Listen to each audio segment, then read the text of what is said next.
Welcome to SP news. ముందుగా headlines చూద్దాం. సింధు జలాలపై కవ్వింపు, యుద్ధానికి సిద్ధమన్న బిలావల్ భుట్టో.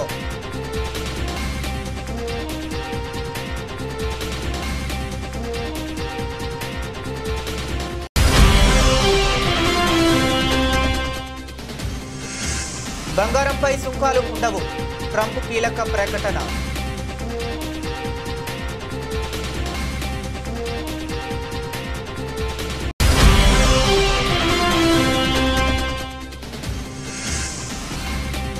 ఢిల్లీలో ఉద్రిక్తత, బారికేడ్లు ఎక్కి దూకిన ఎంపీ అఖిలేష్ యాదవ్.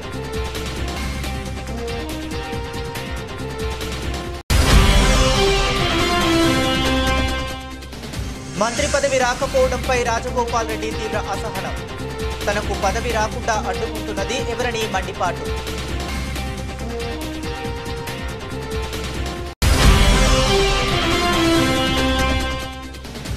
సొంత ప్రభుత్వంపై విమర్శలు చేసిన మంత్రి అడ్లూరి లక్ష్మణ్.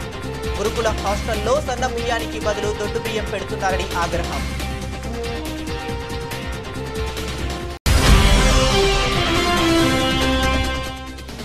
ఓటు వేయకుండా టీడీపీ నేతలు అడ్డుకుంటున్నారు ఆరోపిస్తున్న పులివెందుల జెడ్పీటీసీ ఉప ఎన్నికల వైసీపీ అభ్యర్థి హేమంత్ రెడ్డి.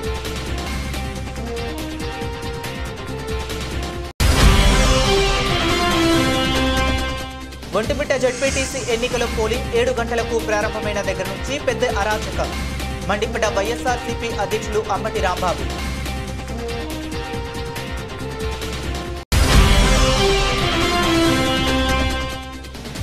అమెరికా చర్యలపై చంద్రబాబు కీలక వ్యాఖ్యలు. మోదీ రూపంలో దేశానికి సమర్థ నాయకత్వం ఉందన్న సీఎం.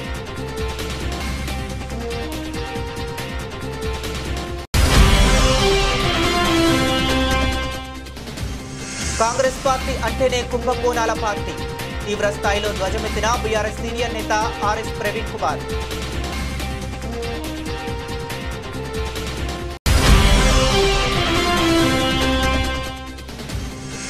హనుమకొండలో భారీ వర్షాలకు నీట మునిగిన ఇండ్లు. ప్రజా ప్రతినిధులు పట్టించుకోవటం లేదని ప్రజలు ఆగ్రహం. ఇక డీటెయిల్స్ చూస్తే భారత్పై పాకిస్తాన్ మరోసారి కయ్యానికి కాలు దువ్వింది. ఆ దేశ రాజకీయ నాయకుడు, ఆర్మీ చీఫ్ వేరువేరుగా తీవ్ర స్థాయిలో యుద్ధ హెచ్చరికలు జారీ చేశారు. సింధు నది జలాల ఒప్పందాన్ని భారత్ నిలిపివేయడంపై ఆగ్రహం వ్యక్తం చేస్తూ అవసరమైతే యుద్ధానికి కూడా సిద్ధమని హెచ్చరించారు. పాక్ ఆర్మీ చీఫ్ ఒక అడుగు ముందుకేసి అణుయుద్ధ ప్రస్తావన తీసుకురావటం అంతర్జాతీయంగా కలకలం రేపుతుంది. సోమవారం సింధ్ ప్రావిన్స్ ప్రభుత్వ సాంస్కృతిక శాఖ నిర్వహించిన ఒక కార్యక్రమంలో పాకిస్తాన్ మాజీ విదేశాంగ శాఖ మంత్రి బిలావల్ భుట్టో మాట్లాడారు. ప్రధాని నరేంద్ర మోదీ నాయకత్వంలో భారత ప్రభుత్వం పాకిస్తాన్ కు తీవ్ర నష్టం కలిగిస్తుందని ఆరోపించారు. ఆపరేషన్ సింధూర్, సింధు జలాల ఒప్పందం నిలిపివేత వంటి చర్యలను తీవ్రంగా వ్యతిరేకించారు. మోదీకి, ఆయన దుందుడుకు చర్యలకు వ్యతిరేకంగా పాకిస్తానీయులంతా ఏకం కావాలి. సింధు జలాల ఒప్పందం విషయంలో భారత్ ఇదే వైఖరిని కొనసాగిస్తే మా జాతీయ ప్రయోజనాల పరిరక్షణ కోసం యుద్ధంతో పాటు అన్ని మార్గాలను పరిశీలించాల్సి ఉంటుంది. మేం తల వంచేది లేదు అని బిలావల్ భుట్టో హెచ్చరించారు. మరోవైపు Pakistan army chief general Asim Munir మరింత తీవ్రంగా స్పందించారు.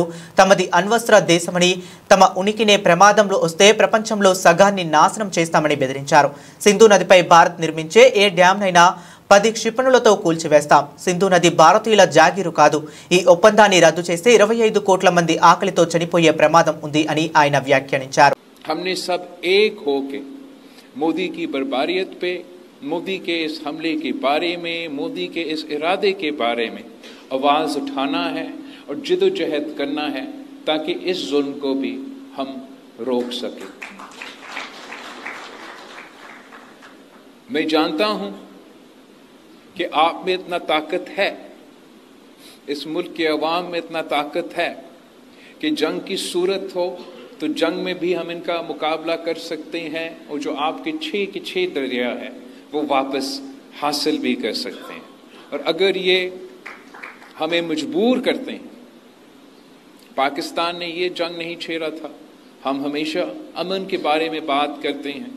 जहां दुनिया भर में पाकिस्तान के सफीर पहुंचे, नुमाइंदे पहुंचे, हमने अमन की बात की, भारत ने जंग की बात की। लेकिन అంతర్జాతీయ మార్కెట్లను కొన్ని రోజులుగా కలవరపెడుతున్న ఊహాగానాలకు అమెరికా అధ్యక్షుడు డొనాల్డ్ ట్రంప్ తెరదించారు. బంగారం దిగుమతులపై తమ ప్రభుత్వం ఎలాంటి సుంకాలు విధించడం లేదని ఆయన స్పష్టం చేశారు. ఈ మేరకు ట్రంప్ తన సోషల్ మీడియా ప్లాట్ఫామ్ ట్రూత్ సోషల్లో ఒక వాక్యంతో బంగారంపై సుంకాలు ఉండవు అని పోస్ట్ చేశారు. దీంతో పసిడి వాణిజ్యంపై నెలకొన్న గందరగోళానికి తెరపడినట్లయింది. ఇటీవలే స్విట్జర్లాండ్ నుండి దిగుమతి అయ్యే 1 కిలోగ్రామ్ 100 ఔన్సుల గోల్డ్ బార్స్ పై America customs and border protection విభాగం సుంకాలు విధించవచ్చని ఒక వార్త హల్చల్ చేసింది. ఈ వార్తలతో బంగారంపై దేశాల వారీగా సుంకాలు విధిస్తారేమోనన్న ఆందోళనలు మొదలయ్యాయి.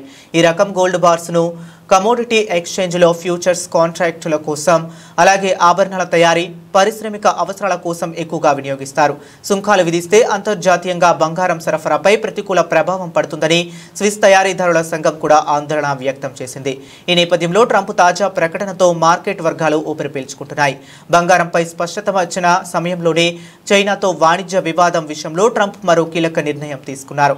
చైనా ఉత్పత్తులపై టారిఫ్ల గడువును మరో 90 రోజులు పొడిగిస్తూ కార్యనిర్వాహక ఉత్తర్వుపై సంతకం చేశారు. వాస్తవానికి ఈ గడువు ఆగస్టు 12వ తేదీ అర్ధరాత్రితో ముగియాల్సి ఉంది. అమెరికా సోయాబీన్స్ కొనుగోళ్లు 4 రెట్లు పెంచాలని చైనాను కోరిన మరుసటి రోజే ట్రంప్ ఈ నిర్ణయం తీసుకోవటం గమనార్హం. బీహార్లో ఓటర్ల ప్రత్యేక సమగ్ర సవరణను వ్యతిరేకిస్తూ దేశ రాజధాని ఢిల్లీలో విపక్ష ఎంపీలు ఆందోళనకు దిగారు. పార్లమెంట్ నుంచి ఈసీ కార్యాలయం వరకు ర్యాలీ చేపట్టారు. కాంగ్రెస్ అగ్రనేత, లోక్సభలో ప్రధాన ప్రతిపక్ష నేత రాహుల్ గాంధీ నేతృత్వంలో ఎంపీలు మార్చ్ చేపట్టారు. ఎంపీలు చేపట్టిన ఈ ర్యాలీ ఉద్రిక్తంగా మారింది.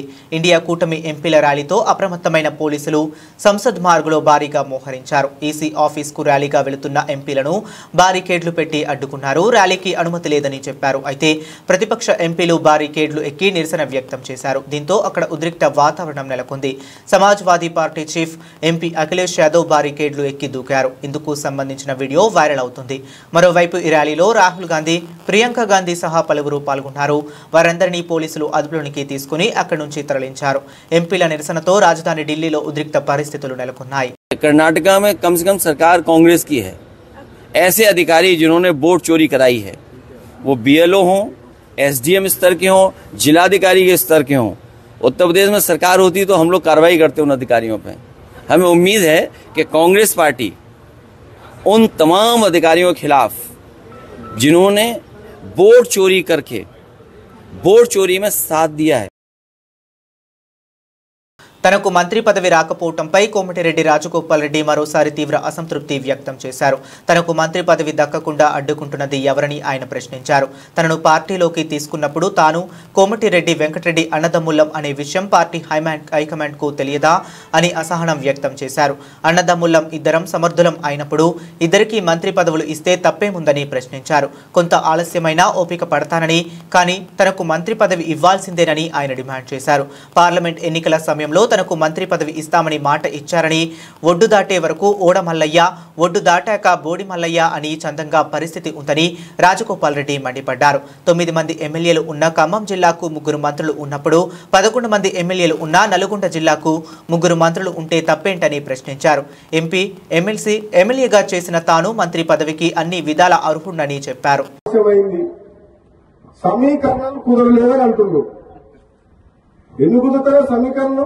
మనసుంటే మార్గం ఉంటుంది. ఎవరు పుల్లలెత్తు రాకుండా ఎందుకు కుదురుతారో సమీకరణలు. నీకు నన్ను పార్టీలో తీసుకున్నప్పుడు కదా మీ ఇద్దరు అర్థం ఉండాలి కదా, వాళ్ళకు తెలుసుగా.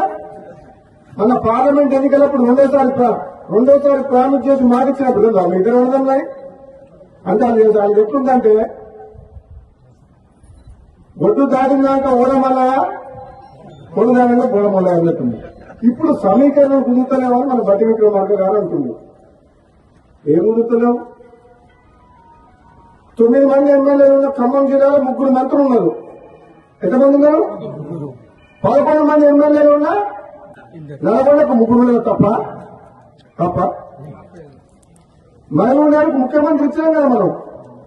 రేవంత్ రెడ్డికి ముఖ్యమంత్రి ఇచ్చినప్పుడు ఇద్దరన్న మీద తప్పేంది? ఇదే నమ్మడం లేవన్నా తక్కువ ఇద్దరికిద్దరే గద్దలమే ఇద్దరం. నేనేమంటున్నా, పదవి ఎవరికి ఎప్పుడు ఇవ్వాలని కాంగ్రెస్ పార్టీ అధిష్టానం నిర్ణయం తీసుకుంటది.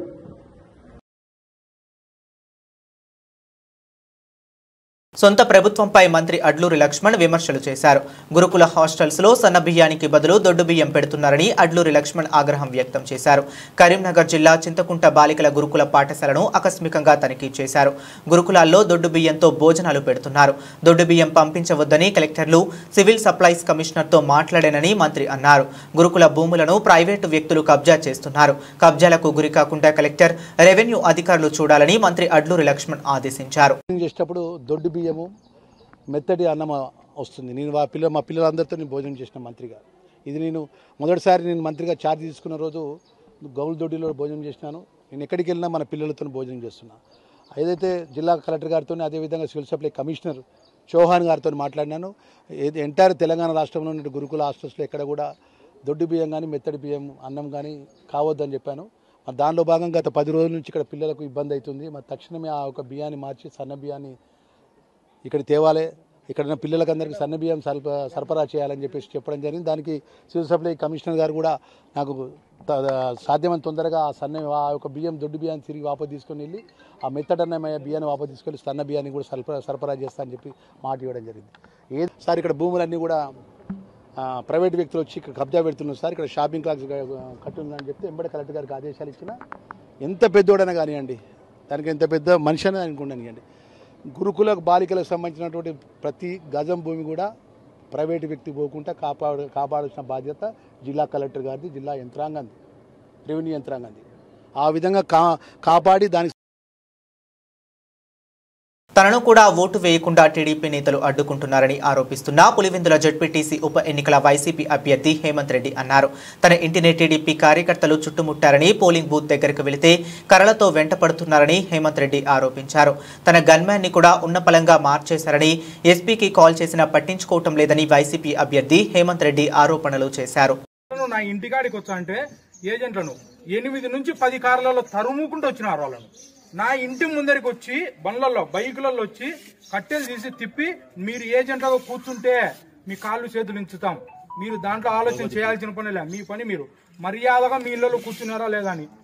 ఎవడున్నా నాకు అర్థం కావడంలే. ఊరు లోపల మా ఉండేది 1200 ఓట్లు, మా పంచాయతీ మొత్తం 3 ఊర్లు కలిపి 1200 ఓట్లు.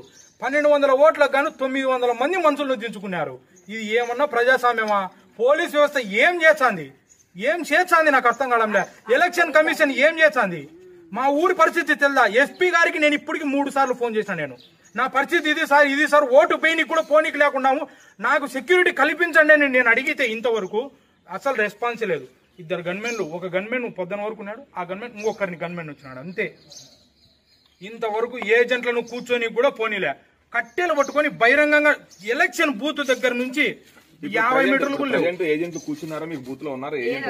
ఏజెంట్లే కాదు, మేము ఎలక్షన్లే అసలు జరుపుకోవాలనే లేనట్లేదు. ఇది ఏజెంట్లు కూర్చొని కాదు, ఆడ దగ్గరికి పోయేదానికి లేదు. ఇప్పుడు మీరు లైవ్ ఇట్నే పోతా అంటే లైవ్ పోండి ఆడికి కరెక్ట్ గా పోయి. ఇప్పుడు చూడండి, ఆడ పోలింగ్ బూత్ లో మా ఊరోడు ఒక్కడు గాని ఓటు జరిగింది, ఒక్కడు నిజాయితీగా నేను ఓటు వేసినా అని ప్రెస్ ఒక్కడు. పులివెందుల ఒంటిమిట్ట జెడ్పీటీసీ ఎన్నికల పోలింగ్ 7 గంటలకు ప్రారంభమైన దగ్గర నుంచి పెద్ద అరాచకం రాజ్యం వెళుతుంది. వైఎస్ఆర్ కాంగ్రెస్ పార్టీ ఏజెంట్లు, ఓటర్లు బూతులలోకి వెళ్లకుండా తెలుగుదేశం పార్టీ, పోలీసులు కలిసికట్టుగా కుట్రను అమలు చేస్తున్నారు. వెళ్లిన మా ఏజెంట్లను తెలుగుదేశం గూంటాలు, పోలీసులు కలిసి బయటకు లాగేశారు. వైఎస్ఆర్సీపీకి చెందిన వారు అని తెలిస్తే వాళ్ళ స్లిప్పులు లాగేసుకుంటున్నారు అని ఎంపీ అవినాష్ రెడ్డి గారిని అరెస్టు చేసి ప్రజలు తిరగబట్టంలో వదిలిపెట్టారు. మా నాయకులను హౌస్ అరెస్ట్ చేస్తున్నారు. గతంలో నంద్యాల ఎన్నికల్లోనూ చంద్రబాబు ఇదే విధంగా చేశాడని మాజీ మంత్రి, గుంటూరు జిల్లా వైఎస్ఆర్సీపీ అధ్యక్షులు అంబటి రాంబాబు మండిపడ్డారు. ఇప్పుడు 12 అవుతా ఉంది. పోలింగు ప్రారంభం దగ్గర నుంచి ఒక పెద్ద అరాచకం రాజ్యమేలేటటువంటి పరిస్థితిలో ఇవాళ కనిపిస్తూ ఉంది. వైఎస్ఆర్ కాంగ్రెస్ పార్టీకి సంబంధించినటువంటి ఏజెంట్లు కానీ లేదు ఓటర్లు కానీ ఆ బూతుల్లోకి వెళ్ళకోకుండా ఉండే విధంగా ఒక పద్ధతి ప్రకారం తెలుగుదేశం పార్టీ, పోలీసులు కలిసికట్టుగా కుట్ర చేసి ఒక వ్యూహం ప్రకారం ఉదయం నుంచి అమలు చేస్తున్నారు. మా పార్టీకి సంబంధించిన ఏజెంట్లు ఎవరైతే ఉన్నారో ఆ ఏజెంట్లు పోలింగ్ బూతుల్లోకి వెళ్తారు 7 గంటల ముందు. ఎక్కడా కూడా మా ఏజెంట్స్ని అలౌ చేయలేదు. 1-2 చోట్ల మా ఏజెంట్లు వెళ్ళిన తర్వాత కూడా వారిని దౌర్జన్యంగా పోలీసుల సహాయంతో ఇతర ప్రాంతాల నుంచి వచ్చినటువంటి తెలుగుదేశం కార్యకర్తల నుండి, గుండాల నుండి ఇతర ప్రాంతాల నుంచి అంటే పులివెందుల నియోజకవర్గానికి సంబంధం లేని వాళ్ళు, పులివెందుల జడ్పీటీసీ పరిధిలో సంబంధం లేని వాళ్ళు, జమ్మలమడుగు నుంచి ఇతర నియోజకవర్గాల నుంచి వందలాది మంది వచ్చి పోలీసుల సహకారంతో మా ఏజెంట్లను లాగివేసే పరిస్థితి తీసుకురావడం అనేది చాలా దురదృష్టకరమైనటువంటి పరిణామంగా మేము భావిస్తున్నాం. అదేవిధంగా మాజీ ఎంపీపీ పులివెందుల ఆయన అమెరికా అధ్యక్షుడు ట్రంప్ మన ఆర్థిక వ్యవస్థను డెడ్ ఎకానమీ అన్నారు. ఎవరి ఆర్థిక వ్యవస్థ డెడ్ ఎకానమీనో భవిష్యత్తు నిర్ణయిస్తుందని ఆంధ్రప్రదేశ్ ముఖ్యమంత్రి చంద్రబాబు నాయుడు అన్నారు. మనపై సుంకాలు విధించడం ద్వారా అమెరికా సృష్టించేది తాత్కాలిక ఇబ్బందులు మాత్రమేనని ఆయన పేర్కొన్నారు. మనది బలమైన ఆర్థిక వ్యవస్థ అని ఆయన స్పష్టం చేశారు. భారతీయుల సేవలు ప్రపంచానికి ఎంతో అవసరమని, మన వారికి ఉద్యోగాలు ఇవ్వని దేశాలు అభివృద్ధి చెందలేవని ఆయన అన్నారు. విజయవాడ తుమ్మలపల్లి కళాక్షేత్రంలో నిన్న నిర్వహించిన హర్ ఘర్ తిరంగా కార్యక్రమానికి ముఖ్య అతిథిగా హాజరైన ముఖ్యమంత్రి చంద్రబాబు నాయుడు ఈ కీలక వ్యాఖ్యలు చేశారు. పింగళి వెంకయ్య విగ్రహానికి పూలమాలలు వేసి నివాళులు అర్పించిన అనంతరం పింగళి వెంకయ్య జీవిత చరిత్ర పుస్తకాన్ని ఆవిష్కరించారు. హర్ ఘర్ తిరంగా కార్యక్రమంలో పాల్గొనడం ఎంతో ఆనందాన్ని కలిగిస్తుందని ఆయన అన్నారు. ఏ జెండా చూస్తే ప్రతి భారతీయ పౌరుడి మనస్సు పులకరిస్తుందో, ఏ జెండా చూస్తే దేశం యావత్తూ గర్వంగా తలెత్తుకుంటుందో, ఏ జెండా చూస్తే ఉద్వేగం కలుగుతుందో అదే మువ్వన్నెల జెండా అని ఆయన కొనియాడారు. దేశ సమగ్రత విషయంలో భారత్ ఎవరికీ తలవంచదని చంద్రబాబు నాయుడు స్పష్టం చేశారు. దేశ క్షేమం, భద్రత విషయంలో మనమంతా ఒక్కటేనని, కార్గిల్ యుద్ధం, పహల్గాం ఘటన జరిగినప్పుడు దేశం ప్రజానికం ఒక్క తాటిపై నిలిచిన విషయాన్ని ఆయనకు గుర్తు చేశారు. భారతదేశం విశ్వగురువుగా అవతరిస్తుందని ఆయన ఆశాభావం వ్యక్తం చేశారు. ఆపరేషన్ సింధూర్తో ఉగ్రవాదానికి గట్టిగా బదులిచ్చామని ఆయన అన్నారు. ప్రధాని మోదీ రూపంలో మన దేశానికి సమర్థవంతమైన నాయకత్వం లభించిందని చంద్రబాబు నాయుడు అన్నారు. ఒకప్పుడు మనది పేద దేశం అనేవారని, 11వ స్థానంలో ఉన్న దేశ ఆర్థిక వ్యవస్థ 11 ఏళ్ల మోదీ పాలనలో 4వ స్థానానికి చేరుకుందని ఆయన అన్నారు. 2028 నాటికి 3వ స్థానానికి చేరుకుంటుందని ధీమా వ్యక్తం చేశారు. 2047లో 100ఏళ్ల స్వతంత్ర దినోత్సవ వేడుకలు జరుపుకునే నాటికి ప్రపంచంలోనే శక్తివంతమైన దేశంగా మన దేశం నిలుస్తుందని, అదే క్రమంలో 2047 నాటికి ఆంధ్రప్రదేశ్ దేశంలోనే నెంబర్ 1 రాష్ట్రంగా ఉండాలని లక్ష్యంగా పెట్టుకున్నామని ఆయన అన్నారు. కాంగ్రెస్ పార్టీ అంటేనే కుంభకోణాల పార్టీ, కమిషన్ల పార్టీ అని బీఆర్ఎస్ సీనియర్ నేత ఆర్ఎస్ ప్రవీణ్ కుమార్ తీవ్ర స్థాయిలో ధ్వజమెత్తారు. తాజాగా కాంగ్రెస్ ప్రభుత్వం తెచ్చిన జీవో 17పై ఆయన మండిపడ్డారు. తెలంగాణ భవన్లో ఆర్ఎస్ ప్రవీణ్ కుమార్ గురుకులాలు, వివిధ స్కూళ్ల ఫుడ్ కాంట్రాక్టర్లతో కలిసి మీడియాతో మాట్లాడారు. కేసీఆర్ తెలంగాణ తొలి సీఎంగా సంపద పేదవాళ్ల చేతులు ఎలా పెట్టాలి అని ఆలోచించేవారు. రేవంత్ రెడ్డి తెలంగాణ ప్రజల కళ్ళు కప్పి కుంభకోణాలకు పాల్పడుతూ సంపదనంతా ధనవంతుల చేతిలో పెట్టే ప్రయత్నం చేస్తున్నారు. తాజాగా జీవో 17 తెచ్చి కోడిగుడ్ల కుంభకోణానికి పాల్పడ్డారు. దాదాపు 600 కోట్ల కుంభకోణం ఇది. 20,000 మంది చిరు వ్యాపారుల పొట్ట కొట్టేందుకు జీవో 17 తెచ్చారు. గురుకులాలు, కేజీవీబీ, ఇతర స్కూళ్లలో ఫుడ్ కాంట్రాక్టర్లను మార్చేందుకు నిబంధనలు సడలిస్తూ జీవో 17 ఇచ్చారు. ఈ జీవోతో 20,000 మంది వాళ్ల మీద ఆధారపడే వాళ్ళు 1,00,000 మంది రోడ్ల మీద పడతారు. ఫుడ్ కాంట్రాక్టర్లు 50 లక్షల ఈఎండి కట్టాలట. 10 తరాలు కష్టపడ్డా చిరు వ్యాపారులకు అంత డబ్బు రాదు. మండలం ఒక యూనిట్గా ఒకే బడా కాంట్రాక్టర్కు కాంట్రాక్టు కట్టబెట్టే ప్రయత్నం జరుగుతుంది. ఎస్సీ, ఎస్టీ కాంట్రాక్టర్లకు కేసీఆర్ హయాంలో రాయితీ ఉండేది అని ఆర్ఎస్ ప్రవీణ్ కుమార్ గుర్తు చేశారు. మల్లికార్జున్ ఖార్గే ఎక్కడున్నారు? దళిత మంత్రులు ఎక్కడున్నారు? చేవెళ్ల డిక్లరేషన్లో 25% దళితులకు కాంట్రాక్టర్లు ఇస్తామని చెప్పారు. అది అమలు కాకపోగా వాళ్ళ నుంచి వీళ్ళాక్కుంటున్నారు. కోడిగుడ్లు సరఫరా చేసేందుకు 3 కోట్ల టర్నోవర్ ఉండాలట. కేసీఆర్ హయాంలో ఈ నిబంధనలు లేవు. జానారెడ్డి బంధువులతో రేవంత్ బంధువులకు కాంట్రాక్టర్లు ఇచ్చేందుకు కుట్ర చేస్తున్నారు. టెండర్ అప్లికేషన్కు 5,000 నుంచి 25,000 వసూలు చేస్తున్నారు. కోడిగుడ్డు రేటు గతంలో మార్కెట్ రేటు కన్నా 30 పైసలు ఎక్కువ ఉండేది. ఇప్పుడు కోడిగుడ్డు ధర 7 రూపాయలుగా నిర్ణయించారు. కాంట్రాక్టర్ల నుంచి బ్యూరోక్రాట్లు, కాంగ్రెస్ నేతలు కమిషన్లు వసూలు చేస్తున్నారు. ఘోరమైన నేరాలు సోషల్ వెల్ఫేర్ డిపార్ట్మెంట్లో జరుగుతున్నాయని ఆర్ఎస్పీ పేర్కొన్నారు. ఒకప్పుడు సొసైటీలలో కూరగాయలకు 30,000 రూపాయలు మాత్రమే టర్నోవర్ చూపించాలని ఈఎండి పెట్టమని అన్నవాళ్ళు 30,000 రూపాయలు. ఇవాళ రేవంత్ రెడ్డి 4 లక్షల నుండి 10 లక్షల రూపాయల టర్నోవర్ కూరగాయలు అమ్ముకునే వ్యాపారాలు చేయమని అంటున్నారు. జీవో 17 ప్రకారం చెప్తా ఉన్నాడు. అదేవిధంగా మటన్కు 30,000 మాత్రమే ఈఎండి పెట్టమన్నారు. ఈఎండి అంటే డిపాజిట్. కేసీఆర్ గారు వీళ్ళెంత పెట్టమంటున్నారు? 75,000 పెట్టమంటున్నారు. చికెన్కు మటన్కు 75,000 పెట్టమంటున్నారు. అదేవిధంగా ఇంకో గొప్ప విషయం, కేసీఆర్ గారు ఎస్సీ ఎస్టీలకు 40% రాయితీ, 40% ఈఎండిలో రాయితీ ఇచ్చిండు. కానీ ఇలా రేవంత్ రెడ్డి ఆ రాయితీని తీసేసాడు. మల్లికార్జున ఖర్గే నిద్రపోతున్నావా స్వామి నువ్వు? ఇక్కడ ఎస్సీ ఎస్టీ వర్గానికి చెందిన వాళ్ళు 5 మంత్రులను పెట్టినా అన్నాడు రేవంత్ రెడ్డి. మేము 5 మందిని మంత్రులను చేసినాం. 4 మంత్రులు, ఒక స్పీకర్ ఎస్సీ వర్గానికే చెందిన వాడైనా. డిప్యూటీ సీఎం ఎస్సీని అంటున్నాడు, దామోదర్ రాజు ఎస్సీ అంటున్నాడు, వివేకానంద్ ఎస్సీ అంటున్నాడు, అదేవిధంగా ఇంకా సీతక్క ఎస్టీ అంటా ఉన్నారు, అదేవిధంగా లక్ష్మణ్ కుమార్ ఎస్సీ అంటా ఉన్నారు. కానీ ఇలా ఈ వేల కోట్ల రూపాయల కాంట్రాక్టుల్లో ఎస్సీ ఎస్టీలకు దౌర్జన్యంగా రాయితీ తీసేసిండ్రు. మన నిద్రపోతున్నారు 5 మంది. ఎక్కడ పోయిండు గౌరవ స్పీకర్ గారు? ఎక్కడ పోయిండు 4 మంత్రులు? ఎక్కడ పోయిండు డిప్యూటీ సీఎం? బంగ్లాలు ఉంటున్నాడు కదా, ఆ బంగ్లా ప్రజాభవనికో ప్రజలందరూ ఇక్కడ ఉన్నారు, నువ్వు మాత్రం బంగ్లాలు ఉన్నావు. అది జరుగుతున్నది ఇక్కడ స్టోరీ. నువ్వు మాత్రం బంగ్లాలో సుఖంగా ఉన్నావు.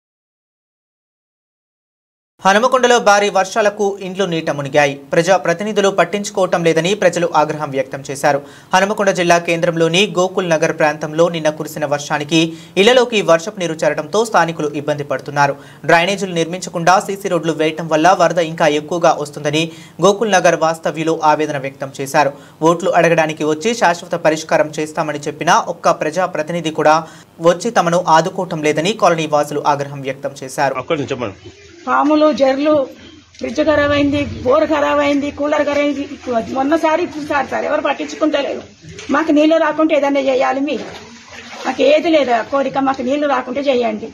చూస్తాను పోతాను, ఓట్లప్పుడు కనబడతారు, ఇప్పుడు ఎవరు కనపడరు. మరి మాకు మా పరిస్థితి ఎట్లా చెప్పండి. మరి చిన్న పిల్లలను పట్టుకొని రాత్రిపై పైన పండుకున్నాం. మాకు ఏదన్నా ఒకటి చేయాలి అంతే. మాకు అది చేయబట్టి మాకు ఇంకా జల్లు ఇంతకుముందు 2-3 గంటలు లేటుగా వచ్చాయి, కానీ పడుడుతో వాటర్ వస్తాయి. అది ఎందుకు కట్టింది రోడ్డు ఏంది కథ? మోడీ డెవలప్మెంట్ లేకుండా సీసీ రోడ్ ఎత్తా ఎవడన్నా? అట్లా ఉంది ప్రభుత్వ పరిస్థితి. చూడండి, ఇది కార్పొరేటర్ ఆయన ప్లాన్ ప్రకారం అంటే ఆయన ప్లాన్ కట్టిండు. ఇప్పుడు వచ్చే ప్రభుత్వం ఇది ఏందో పరిస్థితులు ఇట్లా గోకుల్లారు ఉంటామా లేకపోతే చెరువులో ఉంటామా అర్థమవుతుంది. నడి రోడ్ జంక్షన్ లో ఇది పరిస్థితి. ప్రకాశం జిల్లా ఒంగోలు పోలీసుల ఎదుట మరోసారి సినీ డైరెక్టర్ రామ్ గోపాల్ వర్మ విచారణకు హాజరయ్యారు. గత వైసీపీ ప్రభుత్వంలో అప్పటి ప్రతిపక్ష పార్టీ నేతలుగా ఉన్న చంద్రబాబు, పవన్ కళ్యాణ్, నారా లోకేష్లను కించపరుస్తూ రామ్ గోపాల్ వర్మ తన ఎక్స్ లో పోస్టింగ్స్ పెట్టారు. వ్యూహం సినిమా ప్రమోషన్స్ లో భాగంగా రామ్ గోపాల్ వర్మ అనుచిత పోస్టింగ్స్ పెట్టారు. రామ్ గోపాల్ వర్మ అనుచిత పోస్టింగ్స్ పై ప్రకాశం జిల్లా మద్దిపాడుకు చెందిన టీడీపీ కార్యకర్త రామలింగం పోలీసులకు ఫిర్యాదు చేశారు. రామలింగం ఫిర్యాదులపై గతేడాది నవంబర్ 10న మద్దిపాడు పోలీస్ స్టేషన్లో రామ్ గోపాల్ వర్మపై కేసు నమోదు. అప్పట్లో విచారణకు రావాలని రామ్ గోపాల్ వర్మకి పోలీసులు నోటీసులు జారీ చేశారు అని ఆయన ముఖం చాటేశారు. తనపై నమోదైన కేసులు కొట్టివేయాలంటూ హైకోర్టును ఆశ్రయించారు. కానీ రామ్ గోపాల్ వర్మకి హైకోర్టులో ఊరట లభించలేదు. పోలీసుల విచారణకు హాజరు కావాలని హైకోర్టు ఆదేశాలు జారీ చేయడంతో ఈ ఏడాది ఫిబ్రవరి 7న ఒంగోలు రూరల్ పోలీస్ స్టేషన్లో రామ్ గోపాల్ వర్మ విచారణకి హాజరయ్యారు. రామ్ గోపాల్ వర్మ అనుచిత పోస్టింగ్స్ పై రూరల్ సిఐ శ్రీకాంత్ 8 గంటల పాటు విచారించి పంపారు. ఈ రోజు మరోసారి విచారణకు హాజరు కావాలని వర్మకి పోలీసులు నోటీసులు జారీ చేశారు. దీంతో ఒంగోలు తాలూకా పోలీస్ స్టేషన్లో విచారణకు రామ్ గోపాల్ వర్మ హాజరయ్యారు. రామ్ గోపాల్ వర్మతో పాటు ఆయన లాయర్లను విచారణకి పోలీసులు అనుమతించారు. చంద్రబాబు, పవన్ కళ్యాణ్, నారా లోకేష్ పై అనుచిత పోస్టింగ్స్ వెనుక ఎవరు ఉన్నారు, ఫైబర్ నెట్ నుండి రామ్ గోపాల్ వర్మకి 2 కోట్లు ఎలా ఇచ్చారు అన్న కోణంలో విచారణ జరుగుతుంది. దేశంలో పసిడి ప్రియులకు మళ్లీ గుడ్ న్యూస్ వచ్చేసింది. ఎందుకంటే ఈ రోజు ఉదయం నాటికి పసిడి ధరలు భారీగా పడిపోయాయి. ఈ క్రమంలో బంగారం ధరలు ఆగస్టు 12, 2025న గణనీయమైన తగ్గుదలను నమోదు చేశాయి. గుడ్ రిటర్న్స్ వెబ్సైట్ ప్రకారం ఢిల్లీలో 24 క్యారెట్ల బంగారం ధర 10 గ్రాములు ధర 760 తగ్గి 1,02,420కి చేరుకుంది. అదే సమయంలో 22 క్యారెట్ల బంగారం ధర 93,890 వద్ద నిలిచింది. ఈ ధరలు నిన్నటితో పోలిస్తే భారీగా తగ్గాయి. వెండి ధరలు మాత్రం స్థిరంగా ఉండి ఢిల్లీలో కిలోగ్రామ్ వెండి ధర 1,16,900 స్థాయిలో ఉంది. దేశంలోని ప్రధాన నగరాల్లో బంగారం, వెండి ధరల్లో మార్పులు ఉన్నాయి. హైదరాబాద్లో 24 క్యారెట్ల బంగారం ధర 10 గ్రాముల ధర 1,02,270 రూపాయలు కాగా 22 క్యారెట్ల బంగారం ధర 93,740, వెండి 1 కిలో 1,26,900గా నమోదైంది.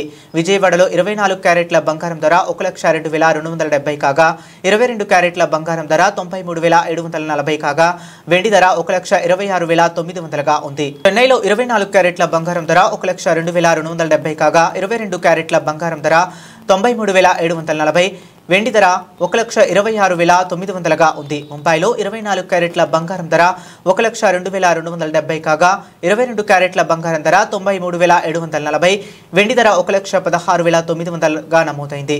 ఈ ధరలు ఢిల్లీతో పోలిస్తే కొన్ని నగరాల్లో స్వల్ప వ్యత్యాసాలను చూపిస్తున్నాయి. వెండి ధరలు హైదరాబాద్, విజయవాడ, చెన్నైలలో ఢిల్లీ కంటే ఎక్కువగా ఉన్నాయి. బంగారం ధరలు ఇటీవలే ఆల్ టైమ్ గరిష్ట స్థాయిలకు చేరినప్పటికీ ఆగస్టు 12న గణనీయమైన తగ్గుదల నమోదైంది. దీనికి ప్రధాన కారణాలు అంతర్జాతీయ మార్కెట్తో అమెరికా డాలర్ బలపడటం, పెట్టుబడి ధరలతో కొంతమంది లాభాలను బుక్ చేసుకోవటం. అంతర్జాతీయ మార్కెట్లో బంగారం ధరలు స్పాట్ గోల్డ్ రేట్లపై ఆధారపడి ఉంటాయి. డాలర్ బలపడటం వల్ల బంగారం ధరలు స్వల్పంగా తగ్గాయి. అమెరికా ఫెడరల్ రిజర్వ్ వడ్డీ రేట్లపై అంచనాలు కూడా ఈ తగ్గుదలకు దోహదపడ్డాయి. భారతదేశంలో శ్రావణ మాసం పండుగ సీజన్ సమీపిస్తున్నప్పటికీ కొంతమంది కొనుగోలుదారుల ధరలు మరింత తగ్గే అవకాశం కోసం ఎదురు చూస్తున్నారు. దీనివల్ల డిమాండ్ తాత్కాలికంగా తగ్గింది. వెండి ధరలు స్థిరంగా ఉండటం దీన్ని పారిశ్రామిక వినియోగం, స్థిరమైన డిమాండ్ను సూచిస్తుంది. ఈ ఏడాది భారత్, శ్రీలంకల్లో ప్రతిష్టాత్మక మహిళల వన్డే వరల్డ్ కప్ జరగబోతుంది. సెప్టెంబర్ 30 నుంచి నవంబర్ 2 వరకు జరిగే ఈ టోర్నీ 50 రోజుల కౌంట్ డౌన్తో పాటు ట్రోఫీ ఆవిష్కరణ కార్యక్రమం సోమవారం ఘనంగా జరిగింది. ఇందులో ఐసీసీ అధ్యక్షుడు జైషా, సిఓఓ సంజోష్ గుప్తా, బీసీసీఐ కార్యదర్శి దేవ్జిత్ సైఖియా, మాజీ క్రికెటర్లు యువరాజ్ సింగ్, మిథాలీ రాజ్తో పాటు భారత మహిళల జట్టు కెప్టెన్ హర్మన్ప్రీత్ కౌర్, స్మృతి మంధన, జెమిమా రోడ్రిగ్స్ పాల్గొన్నారు. అయితే 1973 నుంచి జరుగుతున్న ఈ మెగా టోర్నీలో భారత జట్టు విజేతలుగా నిలవలేకపోయింది. 2005, 2017లో మాత్రం రన్నరప్గా నిలిచింది. అందుకే కెప్టెన్ హర్మన్ప్రీత్ కప్పై ధీమాను వ్యక్తపరుస్తుంది. ఈసారి మాత్రం అన్ని అడ్డంకులను అధిగమించి భారత అభిమానులు ఎంతగానో ఎదురు చూస్తున్న కప్ను సాధిస్తాం.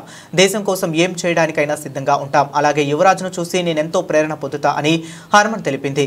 వరల్డ్ కప్లో 5 మ్యాచ్లకు ఆతిథ్యం ఇవ్వాల్సిన బెంగళూరు చిన్నస్వామి స్టేడియంపై ఇంకా ఎలాంటి నిర్ణయమూ తీసుకోలేదు. జూన్ 4న అక్కడ జరిగిన తొక్కిసలాట కారణంగా స్టేడియంలో మ్యాచ్లపై కర్ణాటక ప్రభుత్వం నిషేధం విధించింది. అయితే అనుమతి కోసం కర్ణాటక రాష్ట్ర క్రికెట్ సంఘం ఇప్పటికే ప్రభుత్వానికి లేఖ రాసినా స్పందించలేదు. ఒకవేళ అక్కడ మ్యాచ్లు జరగకపోతే వైజాగ్, గువాహటికలకు తరలించే ఛాన్స్ ఉంది. అయితే పాకిస్తాన్తో పాటు కొన్ని ఇతర జట్లు మ్యాచ్లకు శ్రీలంక కూడా ఆతిథ్యం ఇవ్వనుంది.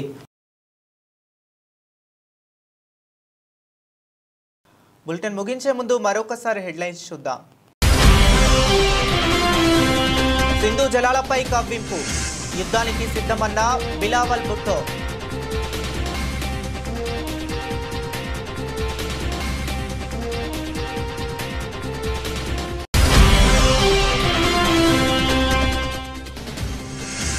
బంగారంపై సుంకాలు ఉండవు, ట్రంప్ కీలక ప్రకటన.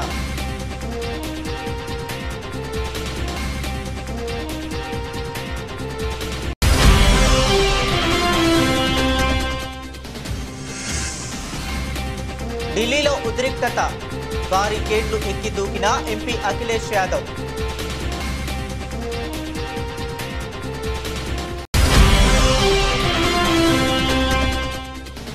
మంత్రి పదవి రాకపోవడంపై రాజగోపాల్ రెడ్డి తీవ్ర అసహనం. తనకు పదవి రాకుండా అడ్డుకుంటున్నది ఎవరని మండిపాటు.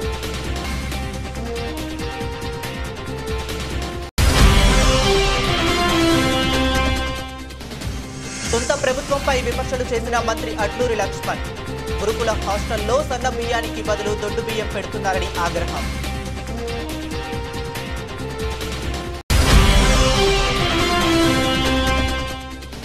ఓటు వేయకుండా టీడీపీ నేతలు అడ్డుకుంటున్నారు ఆరోపిస్తున్న పులివెందుల జెడ్పీటీసీ ఉప ఎన్నికల వైసీపీ అభ్యర్థి హేమంత్ రెడ్డి.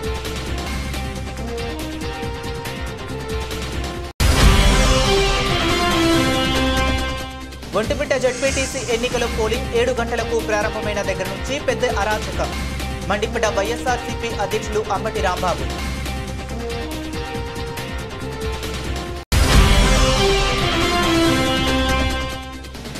అమెరికా చర్యలపై చంద్రబాబు కీలక వ్యాఖ్యలు.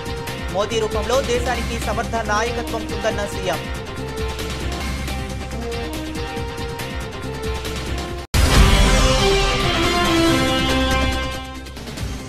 కాంగ్రెస్ పార్టీ అంటేనే కుంభకోణాల పార్టీ. తీవ్ర స్థాయిలో ధ్వజమెత్తిన బీఆర్ఎస్ సీనియర్ నేత ఆర్ఎస్ ప్రవీణ్ కుమార్.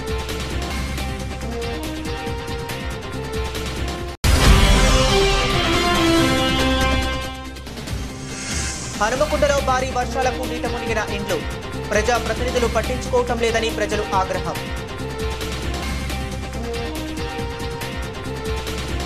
ఇవి ఇప్పటి వరకు ఉన్న అప్డేట్స్. మరిన్ని అప్డేట్స్ కోసం కీప్ వాచింగ్.